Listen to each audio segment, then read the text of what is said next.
Você é daqueles que conversando a gente se entende? Ou conversando a gente se desentende? Dentro do casamento, você é aquele que poupa e guarda? Ou que gasta? Você é daqueles que essa tarefa doméstica só é coisa de mulher? Ou você acha que tem coisas de homem para ser feitas?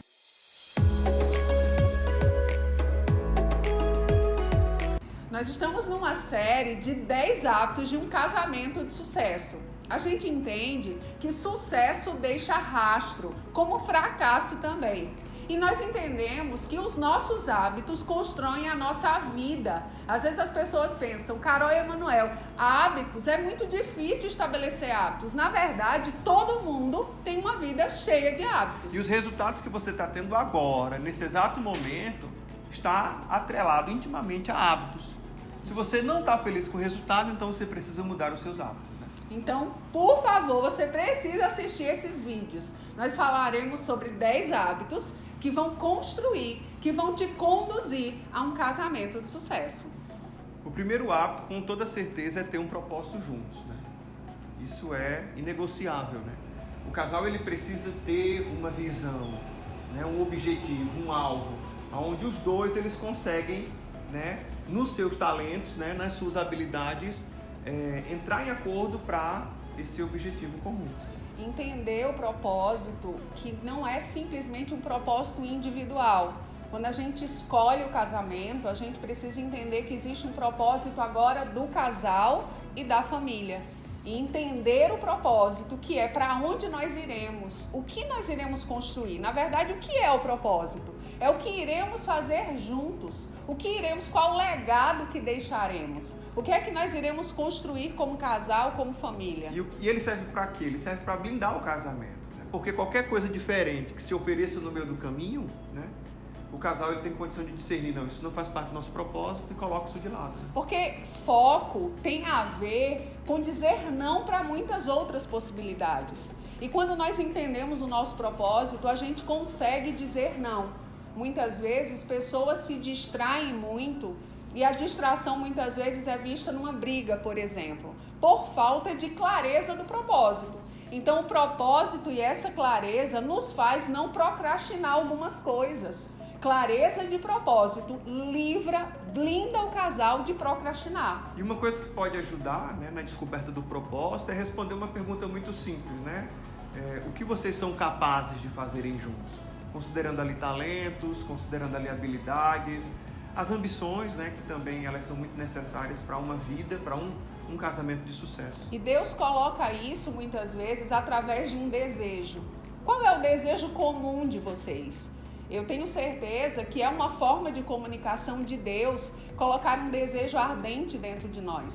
E uma das formas de tornar isso mais claro é quando a gente se escuta, quando a gente conversa e você tem a liberdade de falar para o teu cônjuge sobre aquilo que você pensa, sobre aquilo que arde o teu coração. Pessoal, anota aí. Primeiro hábito, propósito. O segundo hábito, com toda certeza, né, e você pode colocar até isso numa ordem de prioridade, é a relação financeira que o casal tem, né? A relação emocional com o dinheiro. Isso fala muito, né? É engraçado que o amor se fragiliza quando as contas não dão certo, quando as contas começam a se desencaixar. Nós falamos no início que geralmente nos casamentos existe um poupador e o que gasta, né? O gastador. E aquele que é gastador demais. E uma das coisas que nós entendemos, por que é tão importante planejar-se financeiramente juntos? Porque a proteção financeira, a vida financeira do casal, quando ela está em crise, ela fragiliza o respeito, ela fragiliza a atenção, ela fragiliza a admiração. Então é muito importante blindar-se nessa área. Até porque, gente, numa relação de falta, né, você perde dignidade, você perde estima, né, o teu valor próprio, você entra dentro de um loop de vergonha, né, então você fica sem condição de fazer às vezes as coisas primárias. Então, se você não supre o que é primário, vital, necessário, isso desencadeia muitos e muitos outros prejuízos, né?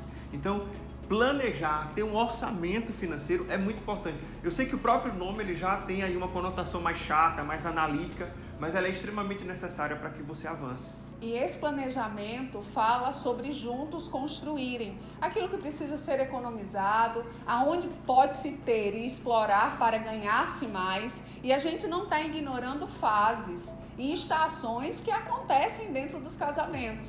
O que eu quero te dizer é que o deserto, ele não foi criado para que você fique nele a vida inteira. Então é importante demais que se planeje e que se passe por períodos de ajuste por um tempo determinado. Segundo hábito, né? O planejamento do orçamento financeiro. Isso, anota aí. O terceiro hábito é bastante interessante. Às vezes as pessoas, né, Carol, os casais, eles não atentam o quanto é importante, né? Você celebrar, você ser grato, você festejar, você comemorar as pequenas conquistas. Isso é extremamente saudável, vital para o relacionamento. Às vezes tem uma crença enraizada de não merecimento. Como assim? Que crença é essa? É aquela pessoa que quando acerta, bate nas costas do outro e diz, não fez mais do que sua obrigação. E não é sobre isso. Quando nós temos uma crença de merecimento desenvolvida, a gente celebra todas as conquistas, sejam elas pequenas, sejam elas grandes. E por que isso é tão importante? Porque quando eu não consigo celebrar, eu não me abro para receber mais. Se eu não consigo celebrar um pouco, possivelmente eu não vou para o próximo nível. Outro impedimento, Carol, que os casais eles se sentem, né, vamos dizer assim, intimidados, né, de celebrar, é aquela culpa, né, poxa, tá dando certo para mim, se eu celebrar pode piorar. Então tem uma mística, né, às vezes os casais eles alimentam ali, não, isso pode dar azar, né, e isso é errado, né, porque a celebração ela é terapêutica, a celebração é saudável, né, ela traz frescor para o casamento. E os casais que cultivam esse hábito, né, eles conseguem ter mais intimidade, eles conseguem estar mais próximos e conseguem descobrir o que faz o outro feliz também, né? E uma forma de celebrar é você fazer algo intencional sobre aquela conquista. Pode ser um jantar dentro de casa, mas pode ser um jantar em comemoração àquilo que foi alcançado.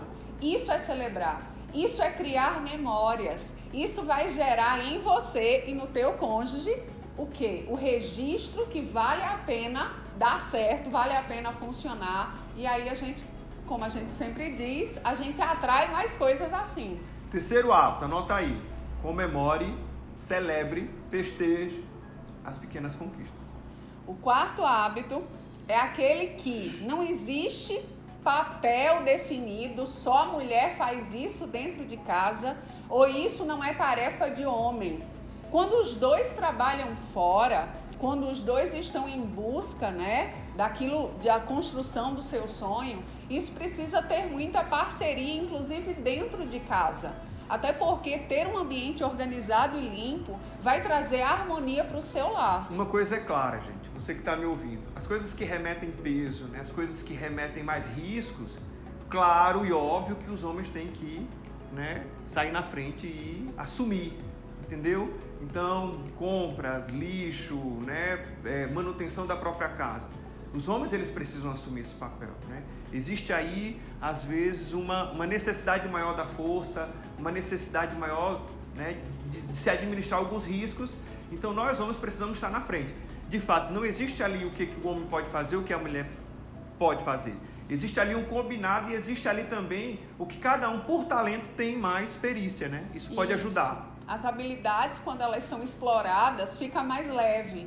E quando os dois fazem, fica mais rápido e é possível que tenha mais tempo de qualidade quando isso acabar. É muito triste a gente ver, às vezes, os dois com rotinas, né, profissionais, com carreiras fora de casa, e quando chega em casa, só a mulher ela assume, né, a organização da casa.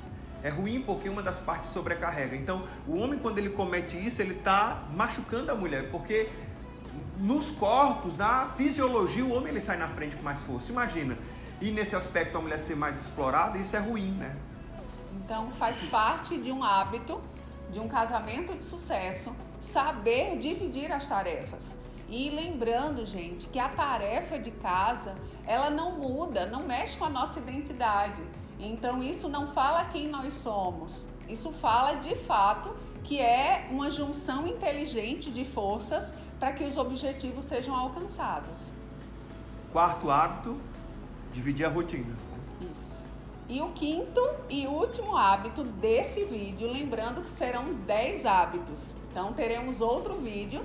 Então, mas o último hábito desse vídeo é aquela famosa história. Não adianta conversar, porque a gente nunca se entende. Será mesmo? Gente, isso é muito sério. A habilidade de se comunicar é extremamente vital para um casamento de sucesso. Por quê? Porque está na comunicação um grande peso para esse sucesso. Então, os casais que não sabem se comunicar, né, eles estão realmente destinados aí ao fracasso. Então, você quer resolver os conflitos? Necessariamente, obrigatoriamente, você precisa desenvolver melhor a sua comunicação com o seu cônjuge. E a comunicação, ela parte do ponto, o que é que ela faz com o casamento? Por que ela é tão importante dentro do casamento? Porque não é só clichê, não. É porque conversando, a gente se entende. Conversando, a gente ajusta, a gente se une. Quando a gente começa a conversar, nós conseguimos entender que nós estamos do mesmo lado e que não estamos de lados opostos. Uma coisa é verdade, sabe? Tem que se saber conversar, porque às vezes a pessoa fala, eu não aguento mais ter tanta DR. E de fato, a DR, de forma exagerada, ela enfraquece a relação, porque acaba ali uma das partes assumindo que o problema sempre é ele.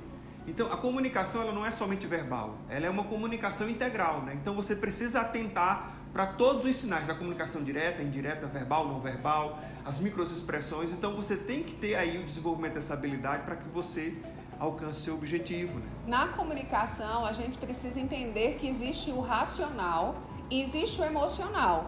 Então, não acredite que só as mulheres são emocionais, homens também são.